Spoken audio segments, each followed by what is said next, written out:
Hello everyone, Mopar Dad 84 here. I just want to make a quick video to catch up because I know it's been quite a while. A lot has changed since I've made my last video. First off, I'm going to say I'm always going to be a Mopar guy. I still love Mopars, but I don't currently have any Mopars, and I'll go into the details of why. The Challenger, I couldn't stomach to keep putting miles on it like I was. Plus, even though it was decent on gas, it wasn't great on gas to where, with as much as I drive, I put about 40,000 miles a year on a vehicle. And so if I was looking at keeping it a couple more years, I would have had a couple 100,000 miles on it already. Even though I was splitting it up with the truck that I have now, I have a little mid-sized truck that I replaced the other truck with. Because it was, the reason I got rid of the other truck is because it was rotted out so much. It wasn't that it didn't run or anything like that. It just was so rotted. And where I live in northern Ohio, a lot of snow, a lot of salt, destroys vehicles. But anyways, back to the Challenger. I just didn't want to keep putting the miles to it like that. I had 115,000 on it when I sold it last year. I'm not going to say what I sold it for because it wasn't what it should have been, but I felt like if I kept it a couple more years, now it's going to be worth nothing, because nobody's going to want it with that many miles on it. And so I sold it. The truck, it was rotting out. I just replaced a brake line on it because it was rotted out, and then power steering line rotted out, and then that went down to the rack and pinion. And I figured if I try to replace that line, it's going to probably break off in the rack, and then that's going to be a disaster. So I'm like, it needed tires, brakes, a new bed. I was going to put a wooden bed on it, and I was like, it's so rusty. Ended up just selling it like it was. Didn't get a whole lot out of it, but there wasn't a whole lot left to it with the rust. It still ran and everything. But then when we go to the wife's van, that was the third Mopar that we had, it got totaled out by a deer. I don't think it should have been totaled. It wasn't really a ton of damage, but the cost of labor nowadays with any kind of body work, paint, that stuff's crazy high. So they totaled the van. So that's what happened to all three of our Mopars that we had at the time. Me and the wife still want to get a Durango someday. I wouldn't mind getting a Hellcat someday, but it probably would be quite a while before I got a Hellcat. It'd probably be when I retire or something like that. Of course, by that time,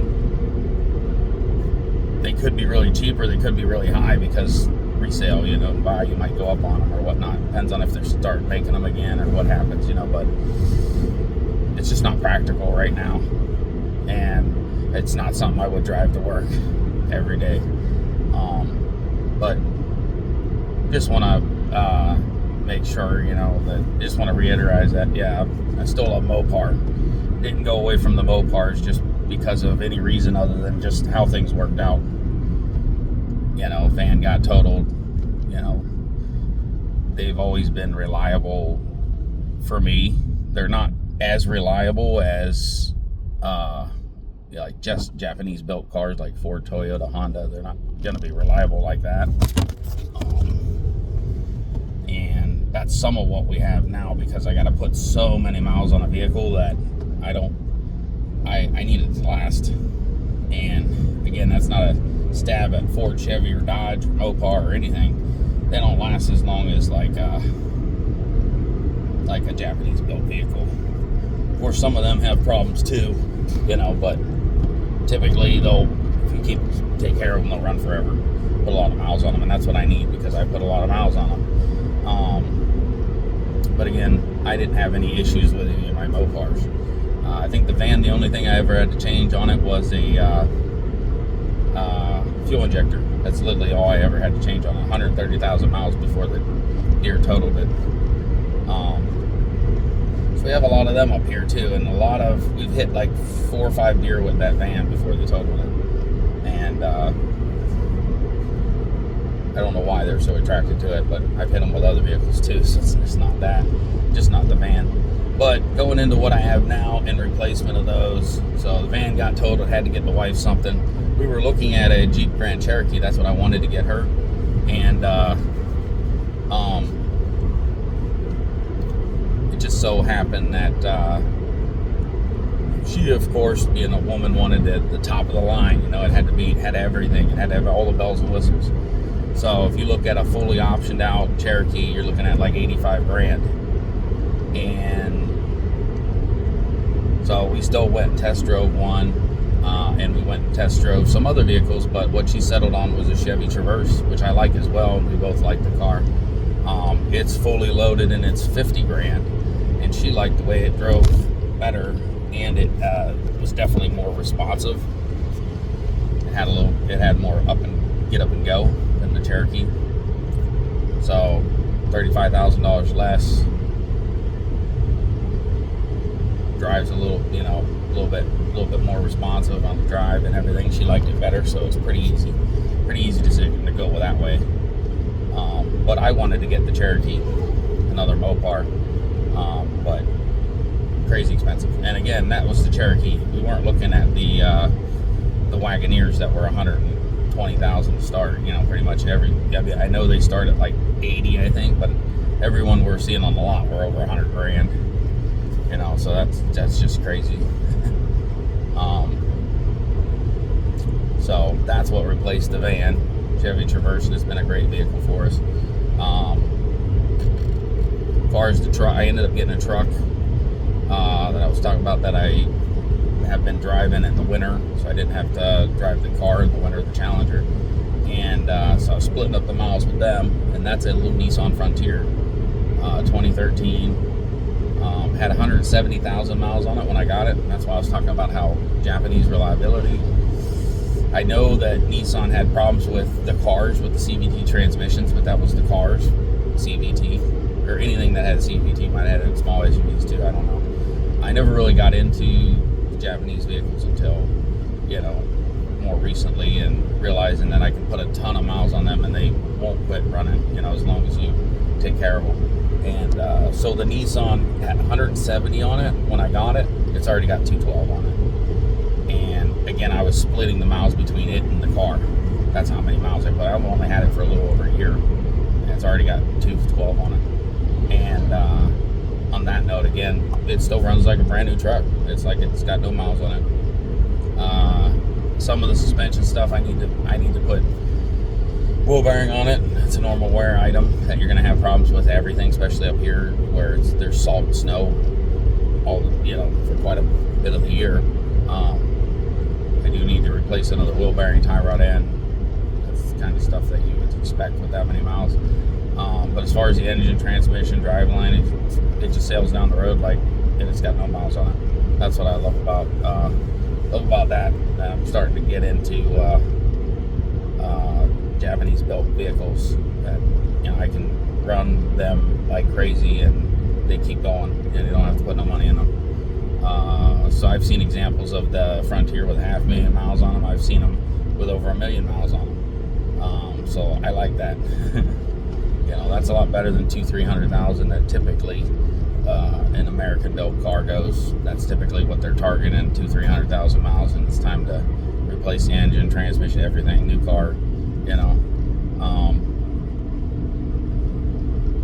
you can do that and keep them going, but for as many miles as I put on, I need something that I can go back and forth to work and not break down, and I can just keep running the crap out of it because I don't want to have to constantly be fixing it. And again, that's not a stab at Mopar or Chevy or Dodge or Ford. It's just reality that the Japanese cars, you can put a lot of miles on them before you need to replace engines and transmissions and all that stuff usually. Again, other than the Nissan CVT transmissions, of course, they had a lot of problems with. So I've got a third vehicle. That's what I'm in now. This is what I'm driving back and forth to work, and it does great on gas, and that's what I needed. And I will reveal it in the next video. It's an economy car. It's nothing fast. It's nothing like crazy. It's what I want to drive back and forth to work. Put 1 million miles on it or more, and just get good gas mileage along the way. That's what I'm after. Like I said, I would like to get a Durango eventually. You know, me and my wife both like those, but we don't really need it right now. We've already got 3 vehicles. I've got a couple that I should be able to run in forever and then not quit. Because, like I said, the Nissan runs like a brand new truck still, as far as the engine, transmission, everything goes. I just did brakes on it. I will need to put tires on it. That's every vehicle. I will need to put wheel bearings on it. That's every vehicle.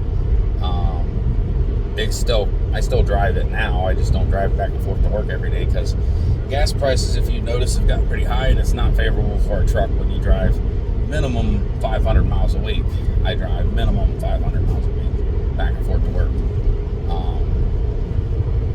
It's actually about 450 just back and forth to work, but you know you're going to be doing, you're going to grab this, that, you know, you're going to be going out of your way for this or that a couple times during the week, so it's going to be over 500. And if you drive it on the weekend, it's going to be 600, you know.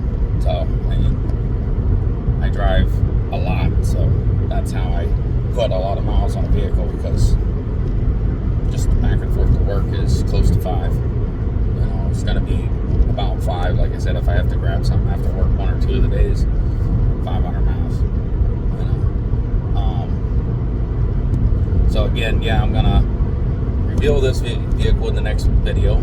I am planning on doing a little bit to this. It's going to be a budget build. It's meant to be cheap on gas and cheap overall. So what I do to it will probably improve the looks a good bit, maybe the performance a little bit, but it's going to be really cheap. It's not going to be much. It's going to be like an eBay build, basically, on a cheap car, to keep it a cheap car. You know, it's just always going to be just a cheap car. It's going to get good gas mileage. It's going to get me to and from work every day and not break the bank at the gas station, because again, if you've seen the gas prices here where I live, they jumped to 5 like overnight. They were around 4, then they jumped to 4.30, then they went from 4.29 to 4.99 overnight, and so that's what we're at, 4.99 a gallon. And I live in Ohio. Typically it's a little bit cheaper than PA, and now PA is cheaper on gas than we are. When I got this car, it was like 4 something a gallon, so I got it just in time. I didn't like 4 something a gallon in that truck, because it was running about $100 a week at $4 a gallon. So now at 5, you're looking at like 120 a week probably. Maybe a little more, maybe a little less. So that wasn't good. And I'll go more into detail. I'll know about how far this will have on range, because this is my first full tank that I'm running this car. Just to and from work mostly on this tank. So I'll know about its range, how much it's getting per gallon in the next video when I reveal the car. I wanted to see if everybody in the comments will guess what car I'm driving by what you see here in the video. I'm looking around trying to see if I can pan the interior a little bit without giving it completely away. So just from what you see, put in the comments what you think this is, and then I'll reveal it in the next video. I'm going to pan the interior real quick a little bit.